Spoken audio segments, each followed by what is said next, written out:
coverage of an African safari and may include animal kills and carcasses. Viewer discretion is advised. And welcome on another magical live safari adventure where after a night of soaking rain, the African bush is waking up. This is Safari Live. Ready.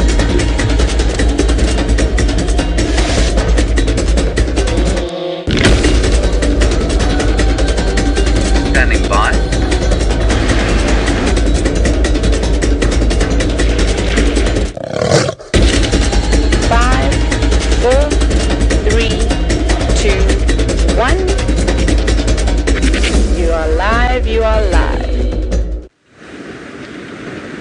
Good morning and welcome on the sunrise safari, where the chances of a sunrise are relatively well. I mean, the sun is going to rise, but we're not going to see it. My name is Jamie, and this morning I have Desmond on camera with me. And Desmond, every time I say your name, I want to start singing Obla Di Obla Da, but I don't know if you know me quite well enough for that just yet. You are on a live safari from the middle of the African bush, and to be more specific, a place called Djuma Private Game Reserve, which is in the Greater Kruger National Park area of South Africa. So right up in the top northeastern corner. And if this is you joining us for the first time, yes, live safari is also, sorry, I got distracted. Focus. This live safari is also interactive, which means you can send through your questions on hashtag Safari Live on Twitter, or you can email through to questions@WildEarthTV. And I better make sure I watch the roads, because we have had lots and lots and lots of rain, which is of course wonderful news for the bush. It's been starting to look a little bit dry. The animals struggling once again. And it's been the best kind of rain. It's been a proper summer soak. It hasn't been a downpour and then goes away again and it goes back to 30 degrees or 40 degrees. It is a beautiful morning.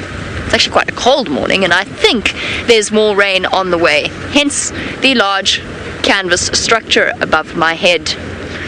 I'm not quite sure what's going to happen if a pack of wild dogs runs across the road right now. I'll take it. We'll make a plan, but it could be relatively interesting. I think might be very cross though if I ripped any holes in the roof, which is a distinct possibility if that is the case. Right, yesterday on the Sunset Safari, it was basically termite live. We saw lots of termites, we saw lots of things eating termites, and we saw some other rain creatures such as millipedes, land snails, and tortoises. And then, wait, you want to hear this. And then Connor went to go to the Gowrie repeater to change the batteries, and guess who he found? The Nkahuma Pride, sitting happily in the middle of Djuma, the heart of Djuma, just waiting for us to find them, which we didn't do. And that's the joy, of course, of live safaris, and in fact of safaris in general, is that sometimes we have to work to find the animals, and sometimes we don't always succeed. It's not like going to a zoo and visiting the exact spot where you think that, well, you know the animal's going to be. There's no maps out here, it's more of a treasure hunt. And unfortunately yesterday we did find treasure, just not of the big cat variety. And so we start our cat streak once again. We'll have to work hard now that it's rained to try and beat our 80-day record. So what I'm doing now is I'm checking the western boundary of Djuma. So I'm sort of between Simbambili, Djuma and Arathusa, just to see whether or not I always race to the main roads at this time of the morning, because we're the first people out before everybody drives over our tracks. Although, as I was just saying to Desmond a little while ago, the lions would actually have to be wearing ankle weights to leave footprints in the sand at this point. It is so wet, but it's not wet enough to be muddy, not wet enough for them to sink into the ground. And cats are notoriously light-footed. There's something I haven't seen in a while. Let me just go back for a second, if I can.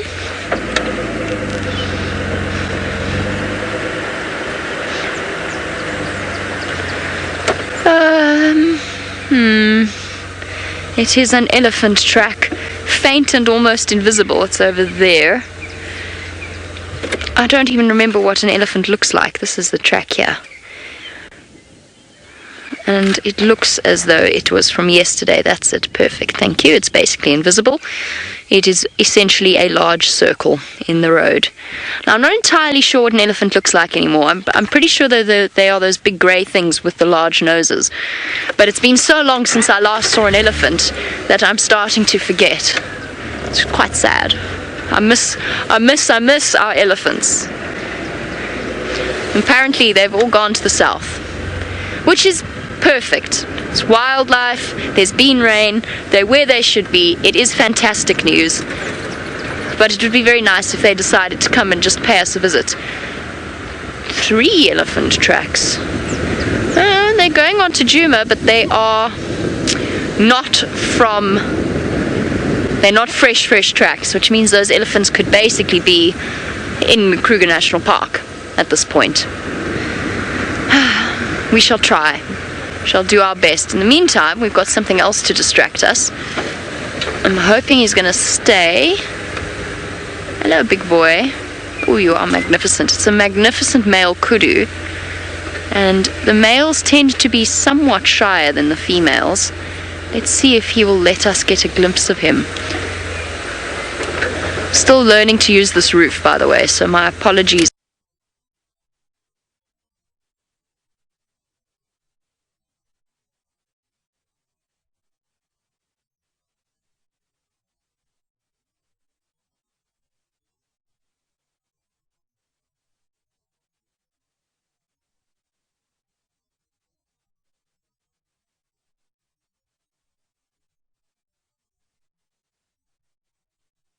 Lots of awe-inspiring things out here.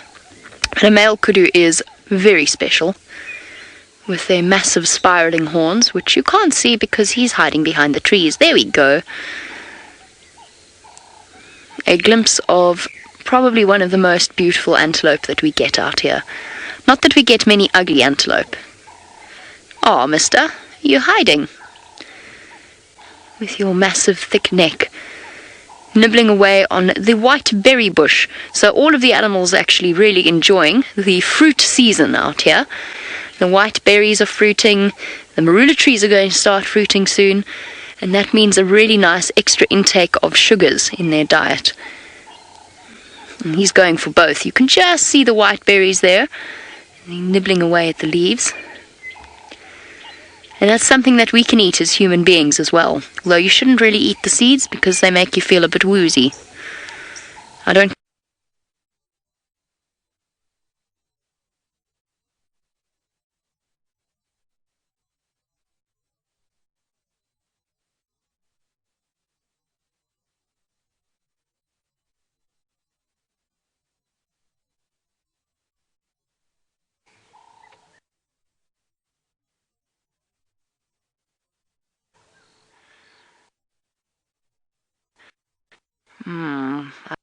I'm in the dip. I hear a lion roaring. Very, very far away. But possibly not too far away.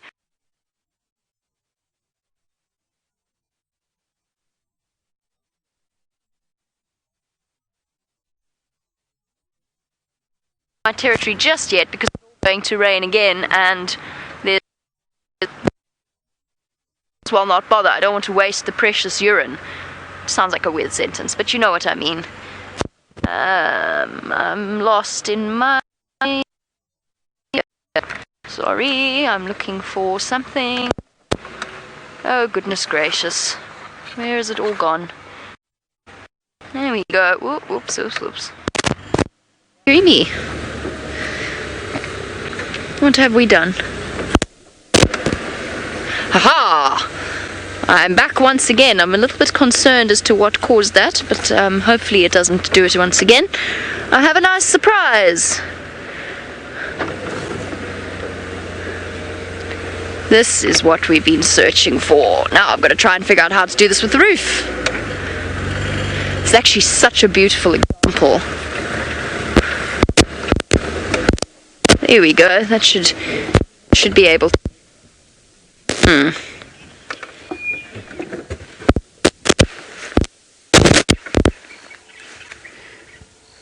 Hello? Are you working? There we go. Should be okay. How are we doing there, Desmond? Can you hear me? Yes, I can. You can. Wonderful. Marvelous. Can Rebecca hear me? I'm uncertain as to what I did. Wonderful. Let's look at this track then, if we're back onto the way we should be. A track of a large male lion that has come wandering along. The question is when. The nice thing to do with tracks in this situation is to step. Look, I don't weigh quite as much as a lion. Despite my best efforts, I'm nowhere near the size of a male lion. But just to give you an example. Okay, there we go. That was roughly male lion weight. Just to give you an idea of the hardness of the soil, actually to fully jump, to leave any kind of impression. And what that tells me is that this big track, and this massive track is the track of a male lion. It tells me that that was done at some point when the soil was still very, very wet. And he's gone on to Arathusa. Right, mister. I wonder if this is the one that's been roaring away this morning. He sounded a little bit further south, but if he made this when the soil was still wet, it could be that he has already moved a little bit. Let's go see if we can't find him. They are certainly looking more and more magnificent each day, but we do see male lions with big manes. Occasionally we see the Matimba males. That was the coalition that was dominant in this area before the Birmingham boys came in. So yes, I mean, Hairy Belly was...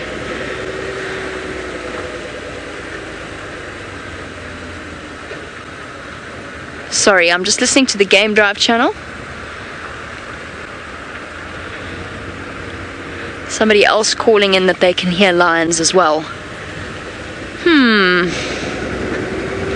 Where to go and what to do.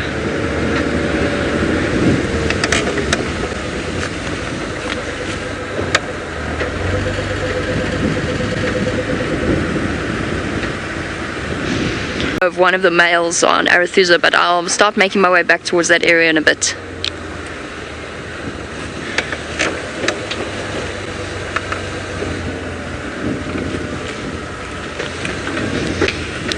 Copy that, thank you. So what I'm doing at the moment is communicating with the other guides, in this case Herbie, or Herbert, the man with the best smile in the African bush. And he's a gentleman who is a guide who helps us out in terms of acting as security detail and spotter, chief spotter and fossicker, although Taylor also does some amazing fossicking, but whenever we go out on bushwalk, which Mr. Hendry will be doing in the not too distant future, and he was just letting me know that he can hear lions feeding, yes, on Djuma, yes, because I have a feeling that these male lions have crossed already. I'm going to try follow them, but I have a feeling they're already on Simbambili. It's a good start. Which way are they going? Backwards, forwards, up and down. No, the cubs are coming this way. What? So who is Herbert hearing feeding if our lions are going this way? This is a most confusing situation. But these tracks are fresh, and it's an entire lion pride with cubs. So the Nkuhumas came this way last night after spending time with Connor, the Gowrie repeater. And we are going to find them. These tracks are fresh. Last night was perfect hunting weather. Where could they be? Hiding away. And we are going to take a short break very soon. But don't leave, don't go anywhere. We very soon should have some magnificent big cats on your screen. See you then.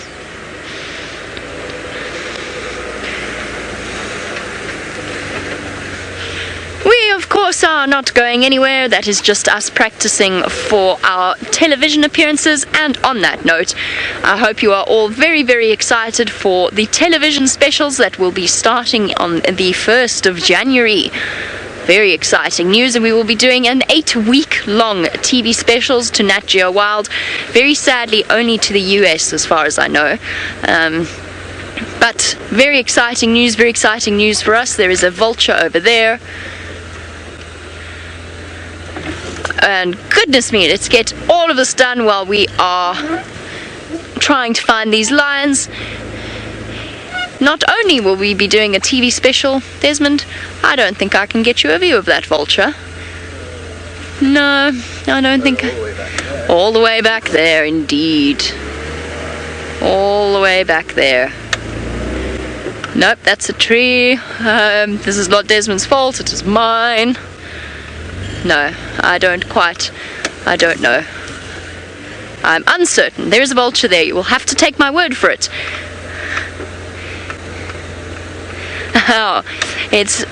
The rain brings out all sorts of interesting finds, and this morning Taylor is out and about and she has found a favorite of all of ours.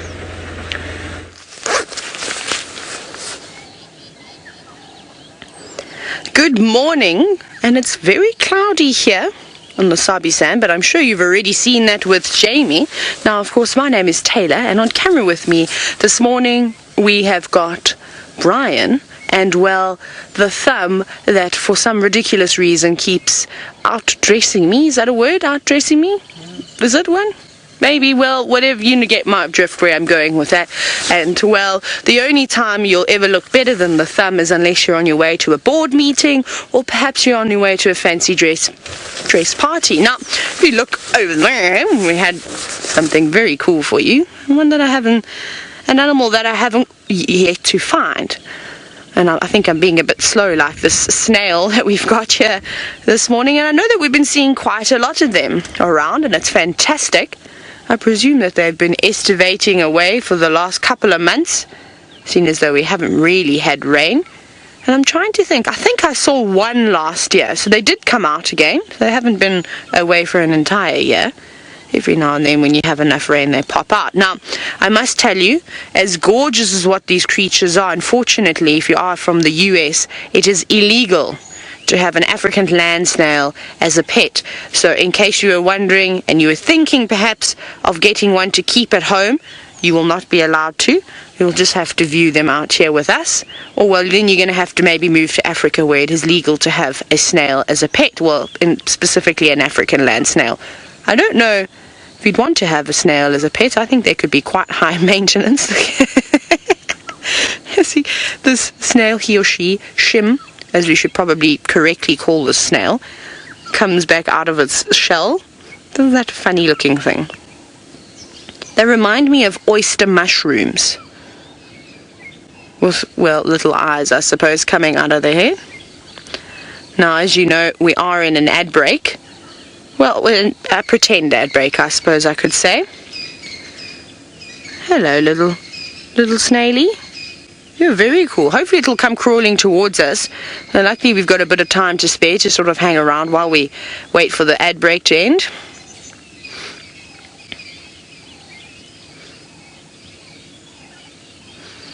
Hello, little guy. Just getting to grips with its environment, moving around slowly. Now, we're coming back to TV, so I'll probably go quiet for a little bit now. I apologize.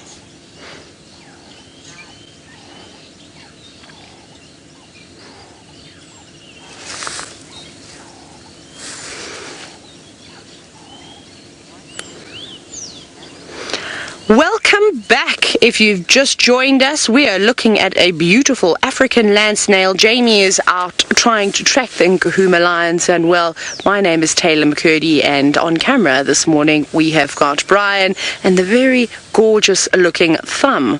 There he is. Now, what we're planning on doing this morning, because if you have just joined us, well, we had that very fast moving animal on the ground. Obviously I'm being a little bit just joking when I say that, but we are checking the boundary of Djuma Private Game Reserve, having a look, well, to see if we can find Karula. Now, Sammy, good morning to you. Just a moment ago, we were chatting about what snails actually do in the drier periods, because as you can imagine, well, a snail needs quite a bit of moisture to survive. And Sammy, you were wondering exactly that. Do the snails hibernate underground? They do. They estivate, though. Not quite a complete hibernation like something like a bear goes into. And these guys, it's pretty impressive how long they can estivate for. I believe it's about 2 years that they will sort of find a nice spot, a moist spot, and possibly underneath the ground. And they'll go under there, and they'll basically recap that big foot that you can see now, as well as their little eyes. And they form a mucus membrane at the opening of the shell, and that'll help keep them moist while they sort of shut down probably most of their body and will just relax, really. Isn't this incredible how stretched out it is? And this is quite a small one. Oh, you're going to go and have some breakfast. It looks like it, doesn't it? Like I said, this is a small little snail. They can get to about double the size, maybe even triple the size. I've seen some monster African land snails. But remember, this is one of the most invasive species in the world. So you do not want to accidentally get one of these in your suitcase and take it home, because if it were to reproduce, that would be absolutely devastating to an ecosystem that is, well, not used to having these beautiful creatures. And I wish we had a bit of sunlight, because we possibly could have seen the snail trail that it leaves behind, that sort of sticky residue that I suppose my mother always used to dread seeing when she'd come outside to check her beautifully manicured garden. But off it goes. And well, like Jamie said earlier at the beginning of the show, I don't know if you remember this, we've got to keep our eyes open today on the road with all the rain that we've had around, because something like that little guy is probably only going to cross the road tomorrow. But while it does attempt to cross this treacherous freeway, we just hope that the other people out there that are driving around also are courteous and will give way to the snail. Hopefully they won't have to go anywhere.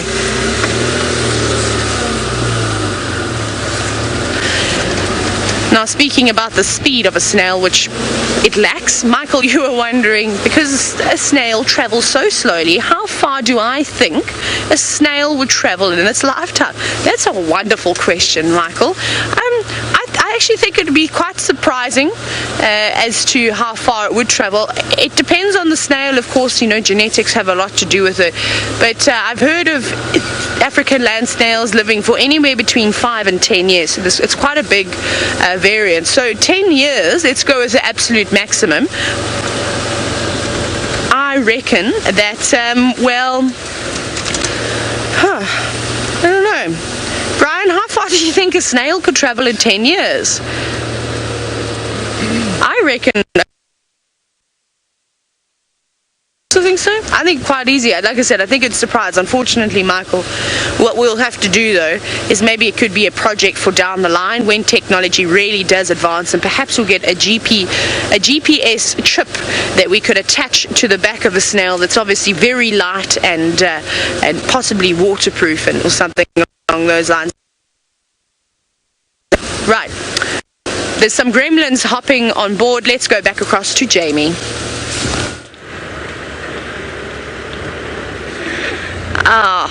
One always loves a good land snail sighting, or giant land snail sighting. Giant. What did Kirsty once call it? A liant Jan snail. But what we are currently looking for is not giant land snails, but lions. And their tracks have not come out, as far as I can tell. It's very difficult to see. But as far as I can tell, their tracks have not come out from where they went in, which is good news, because it could well mean that they are still somewhere in this particular, what we call a block.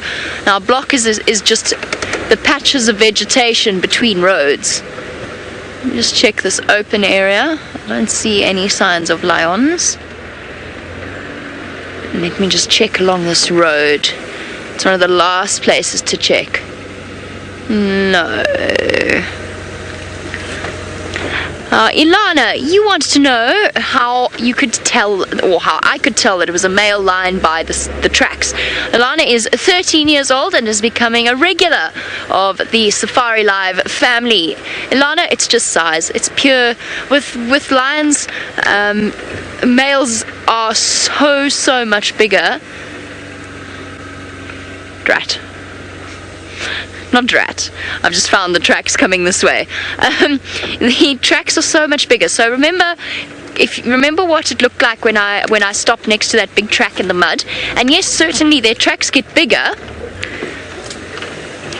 the more you see them. Oh, this is going to be so hard for me to show you. So I'm actually going to jump out and I'll draw if you can't see them. But let's just see what these tracks look like.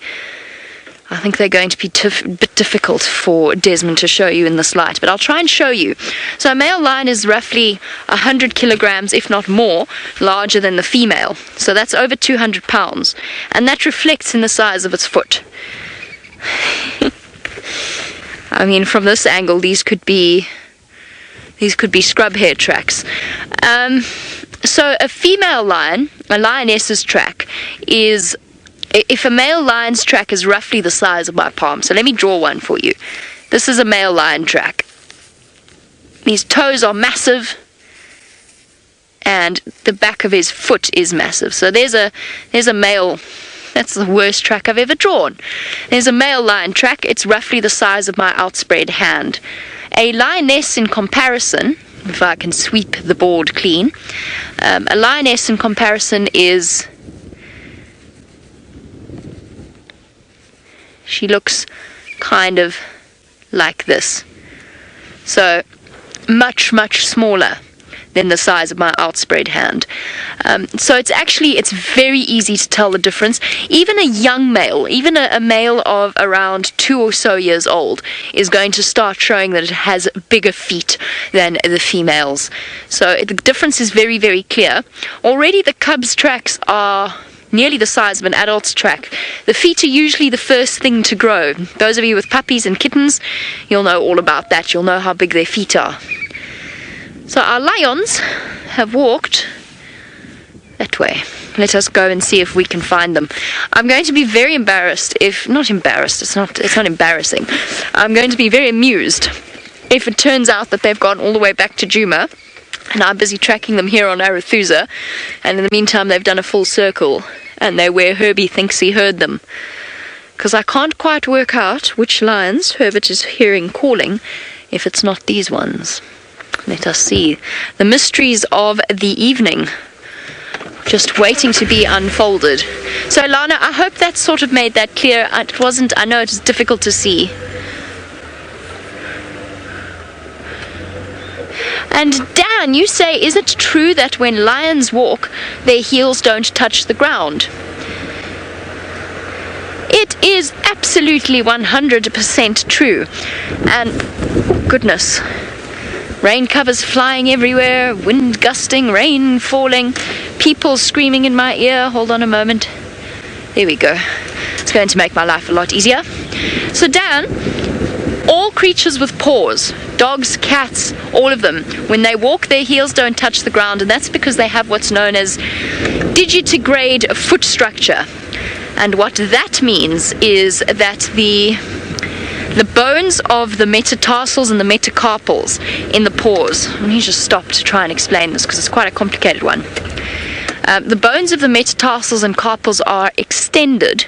So essentially, when you look at a lion, what we tend to think of as the first joint we tend to think of as their elbows, are actually their wrists or their ankles. So the foot sort of extends up. These bones extend, the wrist bones are extended to the point that the heel of the foot never touches the ground. It sits up here around it sort of goes in a sharp outward angle. Especially in the back foot, it's clearer. And that is silence. That is an evolutionary design for a quieter footstep. So something like a baboon or a human being, we are what's known as plantigrade. In other words, we're actually quite flat-footed. And then evolution took it several steps further. That expanded even more and became a hoof.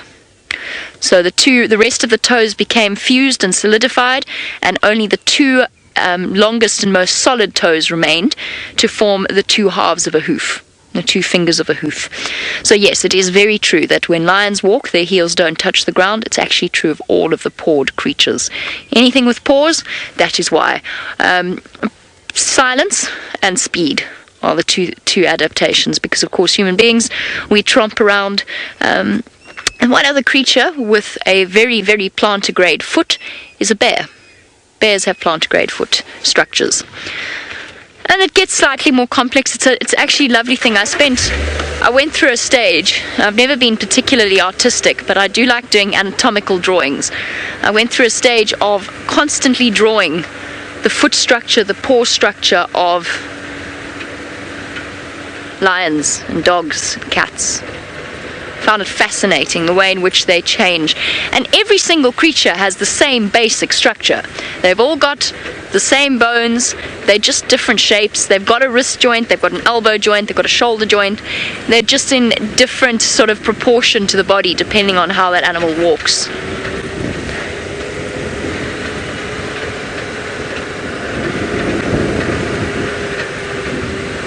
Hey, there's the drizzle. Isn't that refreshing, Desmond? Or you're not getting any of it yet and you're sheltered? You are getting it.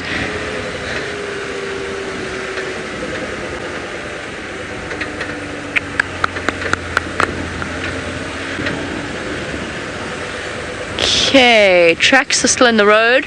I'm having to peer through narrowed eyes to try and see these tracks this morning. I wonder if this is what trackers feel like all of the time.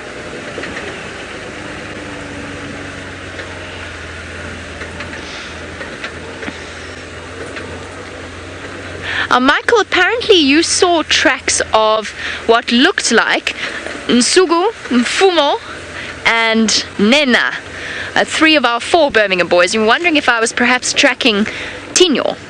That is entirely possible that Tino is amongst them, but I found 3 sets of big male tracks.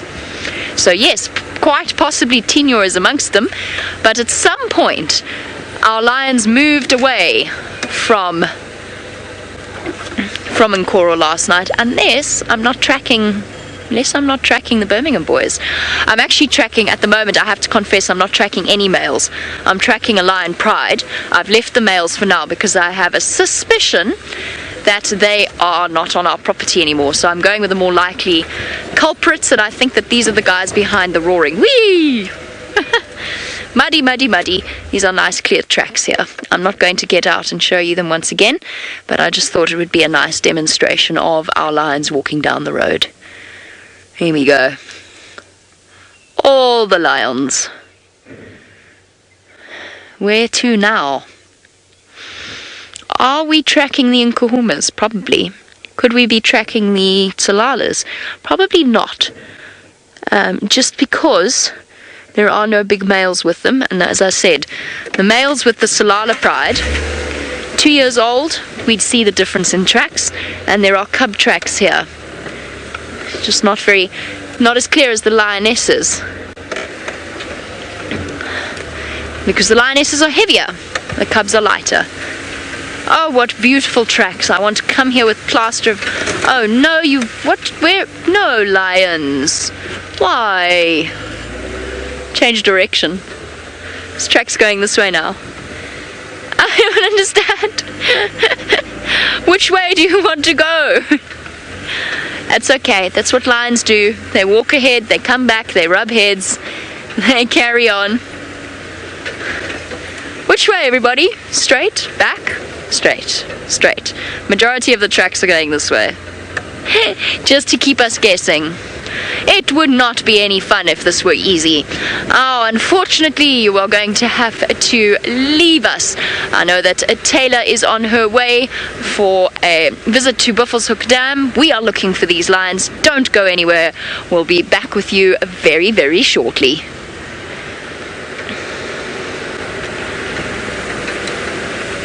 We are not going anywhere. We are staying with all of you. Our lions have gone off the road. Have I driven past them? The vague feeling of insanity settling in with these lion tracks. I don't really want to drive. It's so wet here. I don't really want to turn around on this ground, and the reason I don't want to do that is there's almost zero grass cover. So I'm going to leave massive, this mud is, well, the soil is very muddy at the moment, which means I'm going to leave massive tire impressions that are going to last. So I'm not going to turn around, I'm going to reverse. I'm not going to go reverse. I'm going to get out and walk back to those lion tracks and try and figure this mystery out. Let's head over to Taylor, who is nearly at Buffelshoek Dam.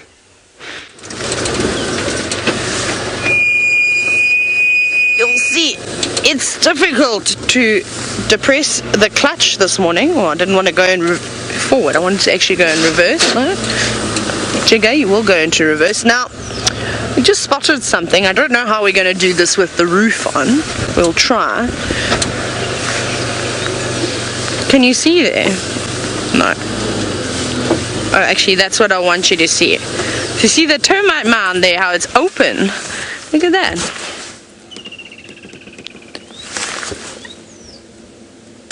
Isn't this absolutely beautiful? Now, I'm not sure if perhaps a hornbill has been here, and this is the reason as to why these termites are exposed like they are. And because the soil is so soft, as you know, after all the lovely rain that we've been having, it makes it quite difficult for these termites to sort of conceal themselves. And the idea behind the mound is to obviously harden and bake in the sun, and then it almost becomes impenetrable unless you are an aardvark, an aardwolf. And, well, it's fantastic for the birds, though, because this is full of protein, as you know. A very, very good source. But you can see the workers now have all come out and will desperately try and close up this mound, especially because, well, it's also quite chilly today. It's only, if I'm not mistaken, it was about 64 degrees Fahrenheit, if I'm not making that number up, but it was somewhere around there. It's only about 20 degrees Celsius here, which is absolutely freezing for us. So these termites must be a little bit chilly as well. But look at them, hard at work, not really too bothered by us at all. Oh, look at that one on the top left corner of your screen. It actually looks like it had some sand. Did you see how it just deposited that fresh grain of mud? That was incredible. Now, I wonder where they're collecting it from, or if they're just utilizing the fallen pieces as to whatever may have disturbed this mound would then have dropped inside the mound. And, well, they're very clean. There we go. There's a couple more in the middle of your screen carrying big particles of soil. Well, they're massive for that little guy. And let's see where they're going to stick it. You see, there's another one there. Isn't that incredible? And that saliva is almost like cement. It's absolutely incredible, because I reckon if I were to put some mud in my mouth and, well, swish it around a little bit and then try and spit it back out, I don't know how successful that would be to, of course, cement something down like that. But this is so lovely. There's a little ant being quite sneaky. I don't know if you saw that. As we're looking sort of to one of these arches, the arch on the left, there was a sneaky little ant crawling around. And I wonder what it's doing here. I don't think it'll be very welcome if the termites find it.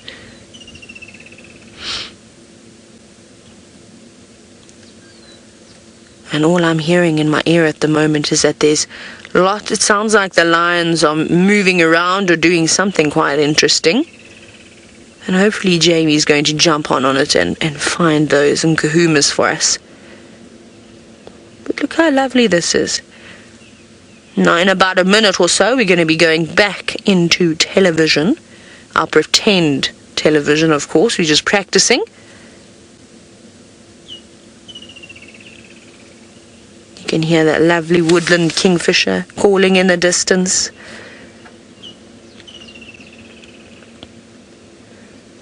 That's so stunning. And this is quite mesmerizing. If you were here, you could actually just sit at the base of this mound and watch and just sit here all day, and you'd be surprised as to how quick they worked.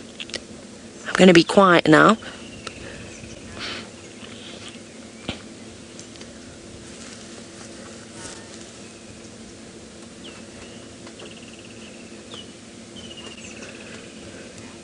Welcome back, everybody. I hope that the cup of tea that you made was delicious, and I hope that you're not panicking too much about those beautiful creepy crawlies that you saw crawling across the screen. Now, just in case you've already just joined us for the first time, my name is Taylor, and on camera again is Brian and the very handsome Thumb. Now, Miss Patterson is following up on the sounds of lions calling in the distance, so hopefully over the next few minutes she's going to be successful in finding them. But I want to show you one more time these beautiful little creatures that I think are probably the most important insect to the ecosystem. Now, of course, all insects are very important. However, termites are the most responsible for getting rid of all of that organic matter. And I think that that's very important. You don't want to have all those old leaves and grass lying around. Potential fire hazard. And of course they utilize it for food. Now, Robin B., you are wondering how long it will take for these termites to fix this hole in their mound. And you'll be quite surprised, Robin. I reckon that by this afternoon, it should, or if it isn't closed, it should almost be closed. Now, it's quite a big hole. I was saying, just before you got back to it, I suspect it's most likely a bird that's come through here and opened up this mound. You can see that all the soil that has been deposited hasn't had an opportunity over the last few cloudy days to bake into the sun and become hardened. That's what they need. So for now, they're quite vulnerable, and I suspect that this is going to be happening on a regular occurrence. I suspect the yellow-billed hornbill is the culprit as to who has broken up this mound. Wouldn't it be amazing if one of them actually just landed right now next to the vehicle and started munching away on the termites? Now, and you probably, if you're from the States, you're probably thinking these are horrid creatures because they get into your homes and, well, they can devour your homes. But lucky for you, this species you don't have to worry about. They don't really care too much for wood. However, if there's a dying log around, they'll take care of it. But they're not the ones that infest houses. Lucky for us here in South Africa, we don't really have too many species that seem to eat wood. Most of them will grow their own fungus. Also, they'll feed on that. They're little farmers. And some of them will take back and feed on grasses and, like I said, the decaying leaves and dung and all sorts of other wonderful things. But they're hard at work. Nothing stops them. The only thing that may send them running back into the burrows is possibly the heavy rain. Now, Mike, you were wondering how large the queen is. Now, with this specific species of termites, these are really tiny little guys. I mean, I don't even know what to use to demonstrate their size, but they're absolutely puny, I suppose you could call them. I reckon the queen is probably about 4 or 5 times the size of one of these little guys. So not very long, probably half the length of your index finger. Let's go with something like that. Now, if you were a large fungus-growing termite, which are the termites that make those massive mounds that come out of the ground, they almost look like mini mountains, well, the queen is quite long. She's about 10 centimeters, I'm so terrible at the conversion, so about a third of the length of your ruler. Isn't that incredible? And that's it. The queen has got to be bigger. She's got to have excess fat resources as she's producing thousands and thousands of eggs every single day. And it depends what the rest of the team needs. If they need workers or they need soldiers, they'll produce whichever is needed, depending on who's raided, of course, the nest. Now, David, you were wondering how long will she live for? We're talking about the queen. It depends, again, I think, species, but I reckon for quite a few years. Once again, the large fungus-growing termite queens have been known to live for about 50 years, which is a long time. Whereas these workers and soldiers that you see running around here, they probably only live for about 14 days or so about 2 weeks. But you can see them repairing the archways, constantly dropping off sand.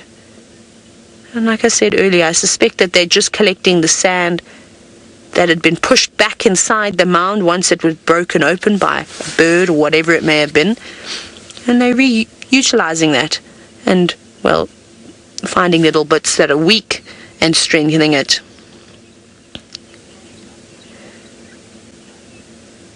But we're going to have to say goodbye to these beautiful little termites, and we'll let them carry on with their morning, and hopefully they finish their mound. But we're going to shoot across to James, who's finally out and about, and he's walking in the African bush. Good morning, everybody, and welcome on this end of the sunrise safari, where the sun is noticeably conspicuous by its absence. That is a Nyala, and in total, a greater return than Djuma Smith managed on his drive yesterday, which consisted largely of one vulture and one water dickup. This is not Djuma Smith's fault, of course, at all. My name is James Henry. David is on camera. Hello, James. Very nice. And the reason Brent didn't have a huge amount of mammal life yesterday is because, well, there just isn't a great deal amount around at the moment. They're all dispersed down largely, apparently, onto the gabbro plains of the northern Manyeleti and the southern gabbro plains of the Sabi Sand. And the Cambritum woodland, the granite Cambritum woodland, is having a slight hiatus, a bit of a rest from the grazing and browsing pressure that it has experienced over the last little while. Let's see how close we can get to that Nyala. Our plan this morning, as we go out on bushwalk, and we are as live as Taylor and Djuma are, our plan is to see if we can follow up on some sounds that Herbert heard of what he thinks are lions feeding. Now, lions feeding, of course, sounds like, well, it sounds like very angry machinery, and that's because they have the table manners that only lions can lay claim to. Table manners of fighting with each other over their food. They do not like to share, and so they fight over carcasses. Now, Herbert heard very briefly this morning, coming in on the southeasterly wind, the sound of lions fighting. So we'll go and see if we can't follow up on those. We won't be the only ones. There'll be a few others trying to help us, so that's good. There's that Nyala bull. He's a rather splendid fellow.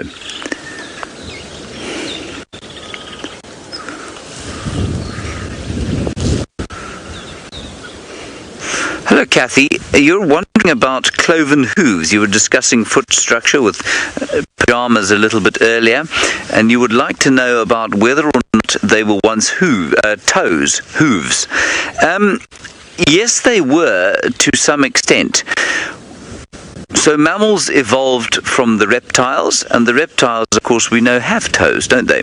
And so therefore you can fairly confidently say that the hooves, or cloven hooves, of the even-toed ungulates did evolve from toes. But what's more interesting, Kathy, is that if you look at the bone structure of the foot of even-toed and odd-toed ungulates, you will find all the same bones that are in our own hands and in our own feet. So the carpals and metacarpals and the phalanges, so that's the toes and the bits and pieces that go behind them, and the fingers and the bits and pieces that go behind those, are all inside the animals that have hooves. So that's quite interesting. So if you cut open, for example, a horse's hoof, that's an odd-toed ungulate, it's only got one toe, you will actually see the three middle digits inside there, and then you can find sort of vestigial versions of the first and fifth digits just behind. And the same goes for the cloven-hooved animals. I'm not sure exactly which ones go to which side of the clove, but yes, absolutely, they were toes, and they are actually still there in vestigial form. Very nice question, Kathy. And interestingly, those 5 bones, as we're looking at that Nyala, those 5 carpal bones, 5 or 6 carpal bones, I think it is, of your wrist, are in what looks like the front knee. So that knee joint that the Nyala has on his front leg, you can see there, that's actually the wrist joint, and those 5 bones there are fused down the foreleg. So the foreleg there of that Nyala has those 5 carpal bones fused into what is, well, I think typically termed the cannon bone. So basically the shin, the front shin of the Nyala is the 5 carpal bones that are in your wrist are in that one bone there. So yes, all the bones are there, but they're just slightly different shapes on different animals. Very nice question. Let us continue.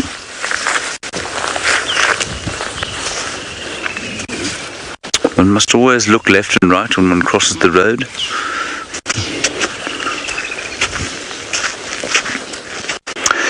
Megan, you'll hear all sorts of fangled theories about why on earth these animals have got white markings on their face. To my mind, it's fairly consistent that if you have something white on your face, or white anywhere, you're trying to either break up the outline of your body, or you're trying to attract attention. Now, in this case, I'm pretty sure that what that does is break up the outline of the face. It may serve some kind of a purpose in reflecting light into their eyes because they sometimes live in thickish bush. That really doesn't make a great deal of sense to me. You can see that Nyala is in anything but thick bush. He's just walking across a clearing. And you know, in this area, sometimes they go into thick bush, but thick bush here hardly results in the sort of levels of light loss that you might expect in a thick jungle. So maybe there's a little bit of light reflection into the eye from those white chevrons, I'm not sure. Then the most ridiculous theory I ever heard, it might be true of course, but I think it's nonsense, is that those chevrons under the eyes allow Nyala to judge each other's sizes by checking out the distance between the chevron and the white tip to the top of the horns. Now, that to me sounds like a completely ridiculous and over-expensive way to show how big you are, especially given how good their eyesight is. So I don't think that that's the case. It might be light production. I think it's probably just breaking up the outline of the face. Right, Jamie Patterson is also on the trail of the lions. Let's see if she can find them.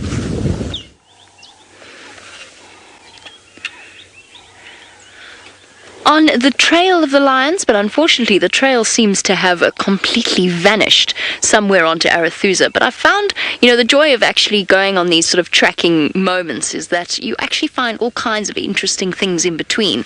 And I found a track, and I'm actually going to try and take a photo of it because I don't think it's going to come through terribly clearly through the camera. Found a track and I have absolutely no idea. Okay, I nearly threw everything out of the car. I have absolutely no idea what it is. This is an utter mystery to me. I know it's not very clear on camera. What on earth is this? It's an animal with a hoof of some kind. We've been talking about hoof structures and toes, and it looks like a zebra except that it's got two little toes on either side. What are we looking at? Hold on, I'm going to take a picture because I think I might be able to get it slightly clearer for you. There we go. Let me try and show you exactly what it is I mean. I'm so confused by this track. So confused. I cannot work this one out. I've never seen a track like this before. Am I looking at it the wrong way? No, it's going this way.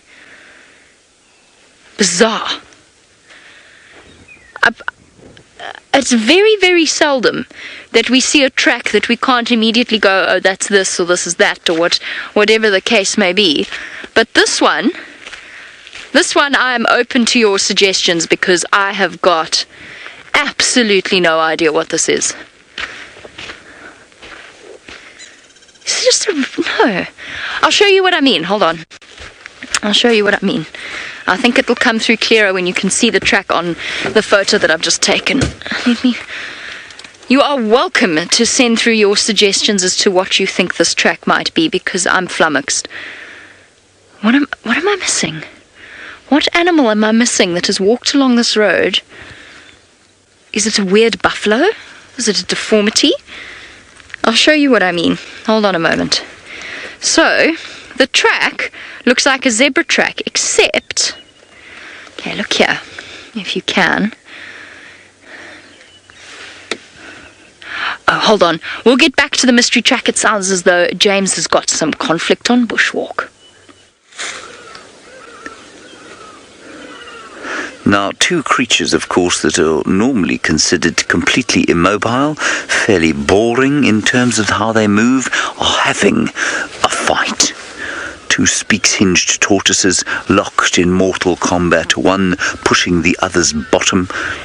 They could also be in some sort of courtship display. I cannot actually tell. Sometimes difficult to tell the difference. And I don't know which one of these is the aggressor and which one isn't. But all around here, there is evidence that they have been pushing each other about for much of the morning.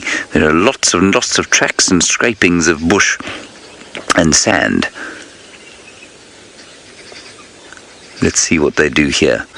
They were the one closest to us was being pushed around by the one at the back. There we go. There's a huge movement now. Good grief. Now, what would tortoises do? I remember this from when I was a little boy. Tortoises like to push each other over onto their backs. That's the kind of modus operandi. There we go. And by turning a rival over, they render him almost completely helpless. Because as we all know, a tortoise finds it very Teepers, this is amazing. Tortoise finds it extremely difficult to get off his back.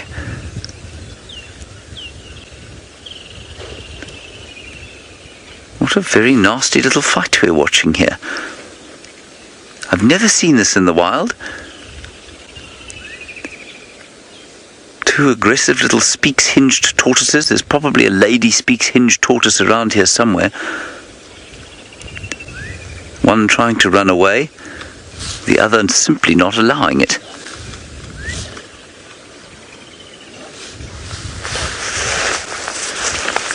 This is wonderful.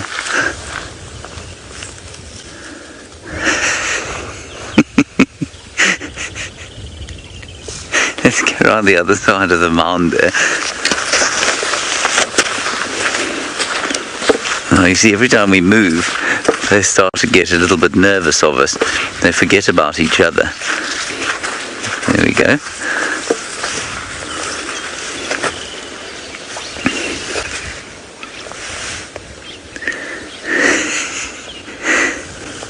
So the one in the front there, although not noticeably a different size at all, is definitely not the aggressor. He's trying desperately to get away. And notice how when the aggressor gets close, he tucks his head into his shell and uses the little shelf on the plastron, which is the underside of the shell, to try and wedge it underneath his foe and then flip him onto his back. The one in front, however, seems to be slightly faster sprinter than the one at the back. Come on, David, let's go around the tree here.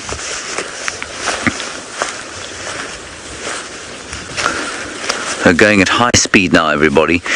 It's lucky we're so fit, otherwise we'd be unable to keep up with them, isn't it, David? Mm-hmm.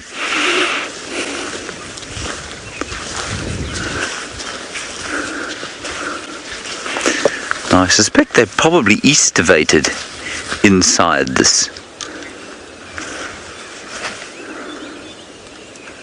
Leopold's apartment, of course.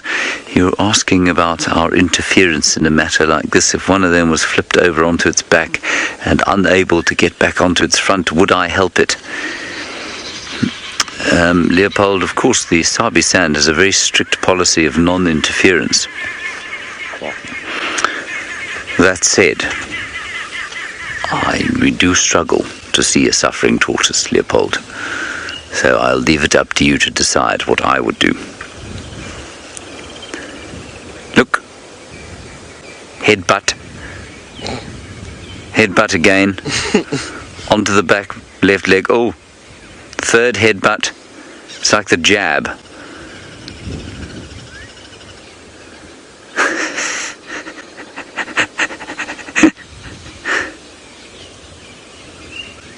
Now, thinking about his next move, he's succeeded with 3 jabs to the left back thigh.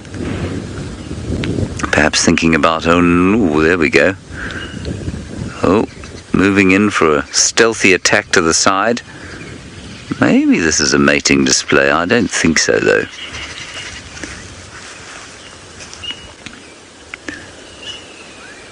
Of course, the only way they can harm each other is to flip each other over. There's no way that them, with their weak jaws in comparison with other animals. There we go.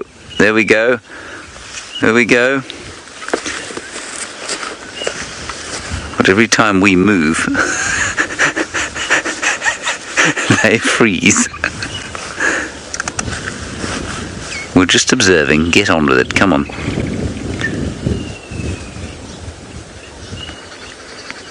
I think the aggressor looks actually a bit smaller than the one that he's about to flip over.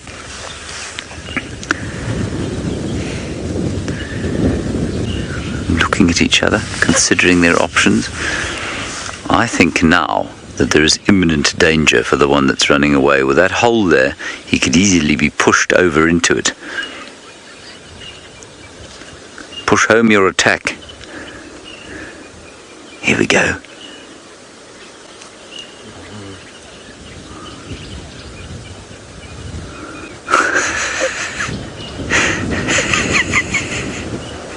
I don't know why I find this so amusing. They look sort of surprised at each other, and although they're very, very serious about their conflict, it's difficult to take something that happens at this speed seriously.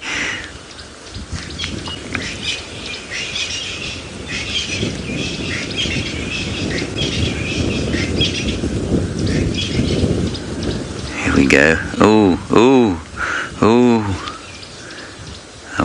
We're going to stand very still now. They're coming towards us. This is ideal. When you are watching Speaks Hinged Tortoise cage fighting, no holds barred, this is the position you want to be in. Ringside. No rules. Blows below the belt. Blows below the plastron. Above the carapace. It's a tumultuous time here in the world of the Speaks Hinged Tortoise. Whoa, there we go. Another vicious attack coming from the western side of the ring. 2 more headbutts, this time to the right leg. Surely that leg can't last long. Michelle, we don't know the gender of these two. We're guessing that they're males, because males throughout the animal kingdom, from our own species down to, of course, well, probably the smallest gecko that we get here, well, they fight. The females tend to be far more considered in their approach to life, and they just don't box nearly as much, and I suspect that there is the pheromones of a female around here, and that's why these two are having their conflict.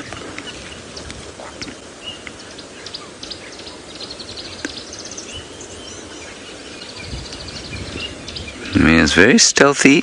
2 attacks, 1 to the left back leg, 1 to the right back leg.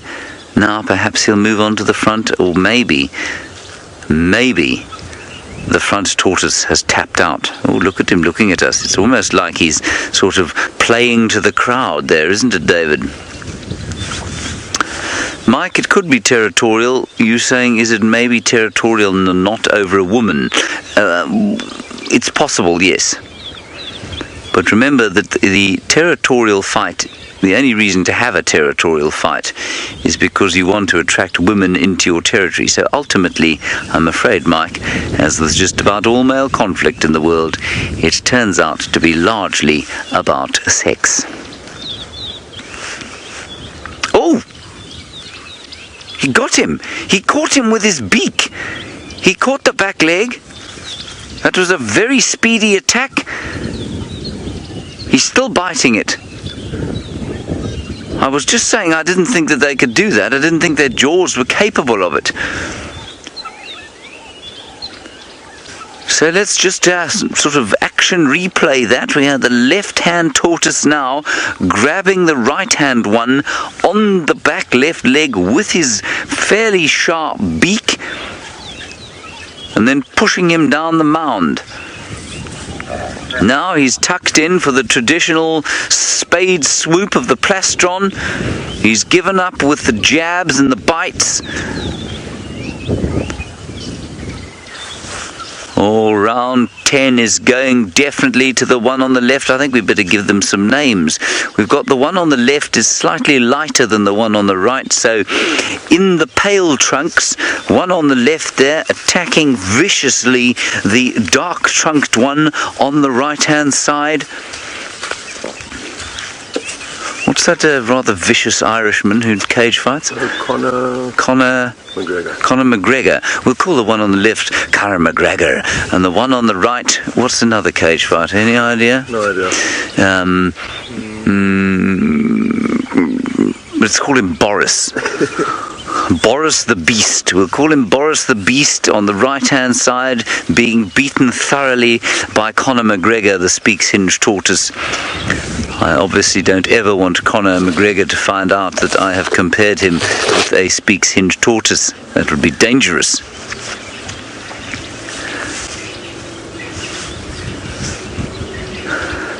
Janet M, I don't know. Very good question from you. You say, why is Boris the Beast not fighting back against the aggression of Conor McGregor? I cannot answer the question to that. I think it's probably got something to do with the fact that he is physically intimidated and trying to get away, but he's of course pinned in the ring, and what is he going to do? Let's find out. Nothing is the answer.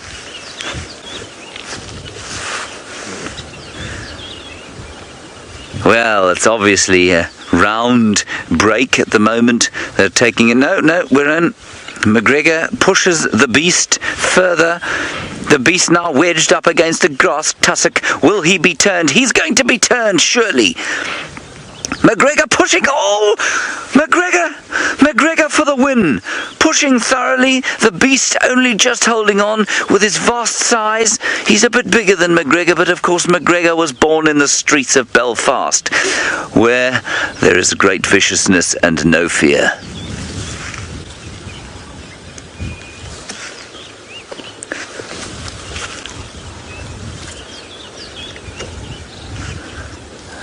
A prod to the side to see if there's any fight left in Boris the Beast.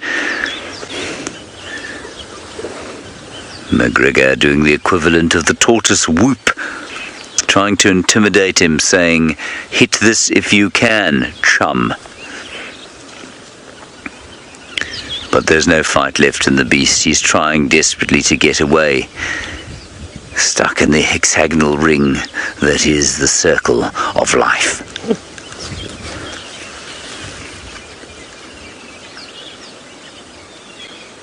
There seems to be a hiatus now. It's a bit like the grappling that goes on in these cage fights, of course.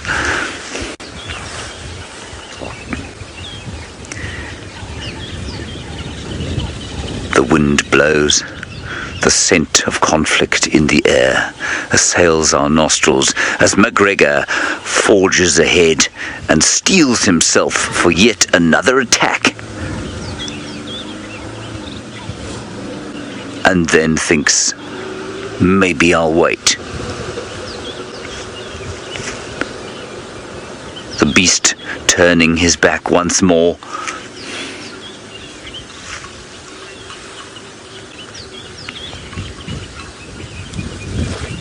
Well, an interesting question here. Is the Beast perhaps older than the aggressive McGregor?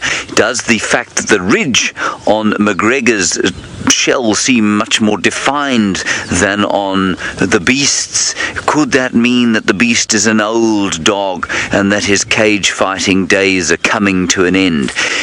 I think that's an interesting one, actually, in all seriousness, because to me, the Beast, which of course is the one on the left, on the right-hand side, is bigger, actually, than the one on the left, and maybe there is an element here of the old dog being beaten up by the younger one. I'm not entirely convinced that this isn't some kind of mating ritual. I'm 90% sure it's a fight by two males, but the different shape is absolutely noticeable, and maybe, I don't know, maybe one is male and one's female, but I think they're both males. Let's give them one more go, and then we'll press on to see if we can find something else. Astounding morning we're having here. High action. Oh, another jab coming in from McGregor. Aggressive Irishman that he is.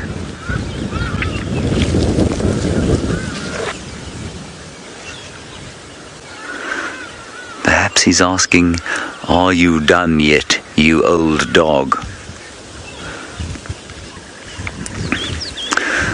Ilana, you're 18 or 13 years old, and you're wondering how long they're going to fight for. I don't know. I'm not sure how long it's been going on. I can say that there are tracks all over in front of the mound here, so they've clearly been at this for some time, probably since daybreak, actually, and so it could go on for a couple of hours.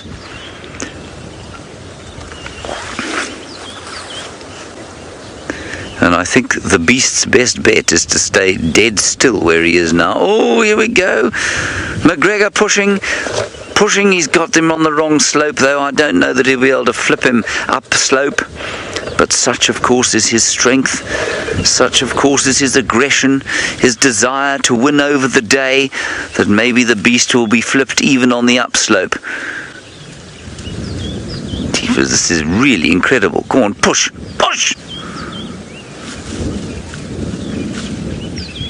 Oh, there we go. No ways. This is almost too much to bear. Now he's just surviving the beast by being wedged up against a little tree. He's on the racks now, and he survives again. And now he's turned to face McGregor. The beast has had enough. Now, there is some serious headbutting here. We all know that's not part of the rules. But once a fight gets to this stage, there are no holds barred. There are no rules. The referee has long since left the ring.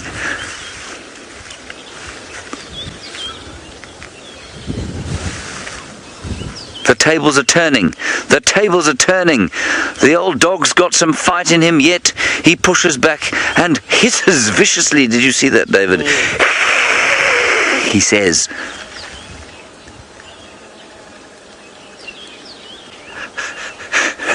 It's just amazing. The crowd is going wild as the beast seemingly returns from retirement.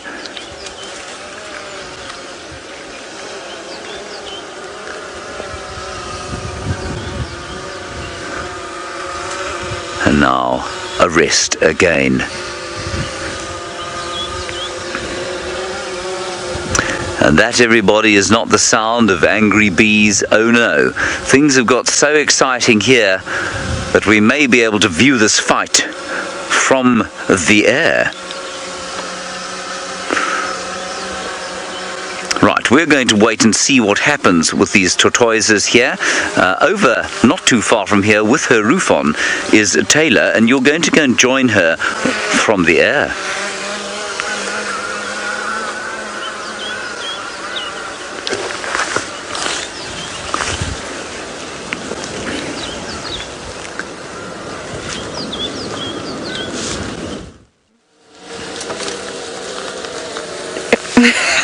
Isn't that amazing?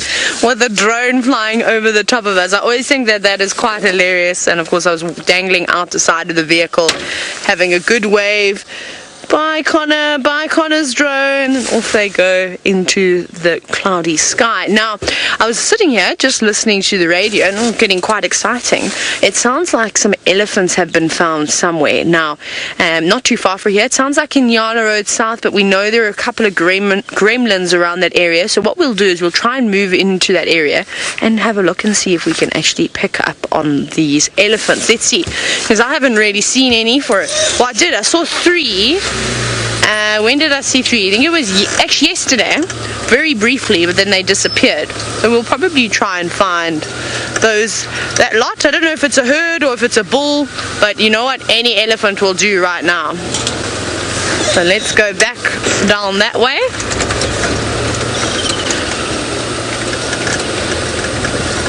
Now we're going to be going for a little break soon. We won't be gone for too long, don't worry.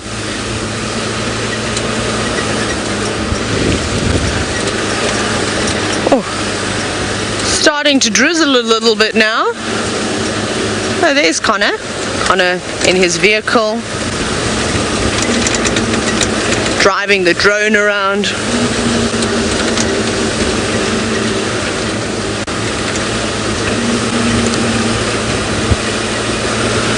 Now, like I said, we're going into an ad break. We'll be back shortly. Possibly we'll be with the elephants. Maybe Jamie has found the lions, and we never know what James will see. We'll see you soon.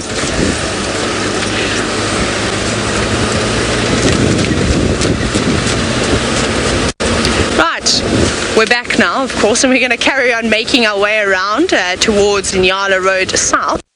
And ad break, so we'll just take it easy, just enjoy the scenery. We've got a little bit of driving to do. I am going to go down onto Wahlberg's again though. I'm not sure where Jamie is. I think she was with the fighting tortoises, so we'll just have a little quick scratch around here to see if they have managed. Oh no, James is with the tortoises. Oh.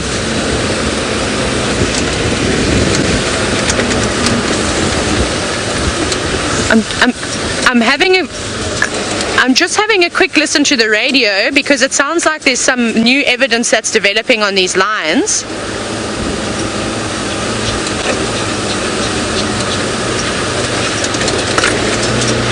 Okay, so that's quite interesting. We'll go around, we'll have a little scratch around Chelepan. They've said something around Battalier, Chelepan, Twin Dams. That's where they're hearing all the sound from.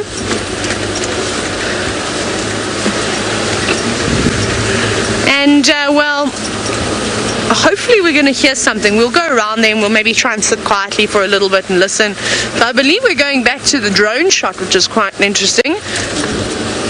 And I'm just turning the game drive radio down a little bit. Sorry, Rebecca, I couldn't hear you. But we're driving down Wahlberg's Road at the moment, going towards the Wahlberg's Nest. And then we're going to jump onto Twin Dams Road. And we'll sort of be going east direction, or sort of southeast, I suppose you could say. And then after that we'll have a look at Chelepan. We're going to go down into a dip, and there's a bit of a canopy of trees over the top, so we might disappear then. We won't see us from the drone's view. And this is quite amazing though, and you can see how slowly I drive as well. I don't go anywhere too quickly.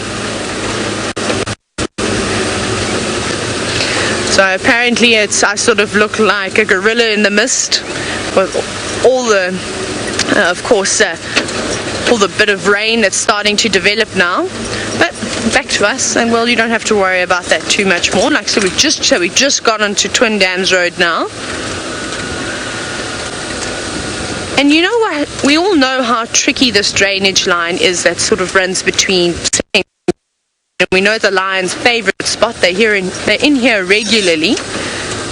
And just having a little look, just to make sure. What did I see? I'm going to go back quickly. It's very difficult to also try and show you what I'm looking at because of the roof. I don't know if I imagined Nyala laying down on the ground. Did I imagine that? No, I'm sure I saw that.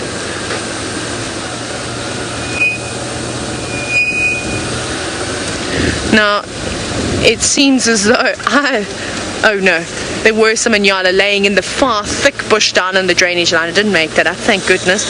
But we're going to go back across now to Jamie, who's got an obscured track of some.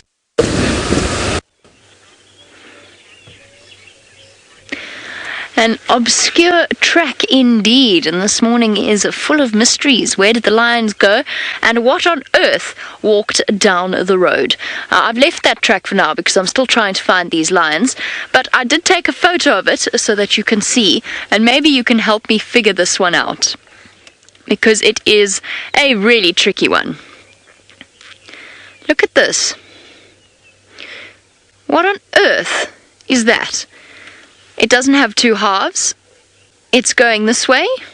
It's got two little things on either side of it, and I thought that was a mistake or an aberration, but that is on each and every single track.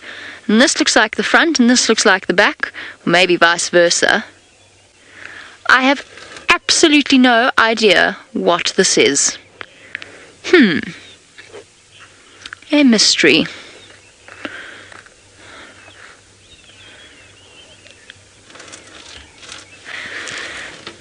And, well, Welcome back to all of our imaginary TV audiences. We have missed you dearly.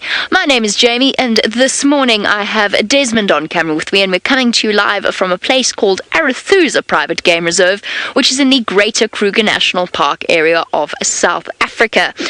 And not only are we live, but we're also interactive, which means send through your questions on hashtag Safari Live on Twitter, or no, don't email because we're not allowed to say that. Hashtag Safari Live on Twitter. But for our internet audiences, for all of you, you can also email through to questions@WildEarthTV. Right, we've got that out of the way. Back to the mystery track. I have no idea what this is.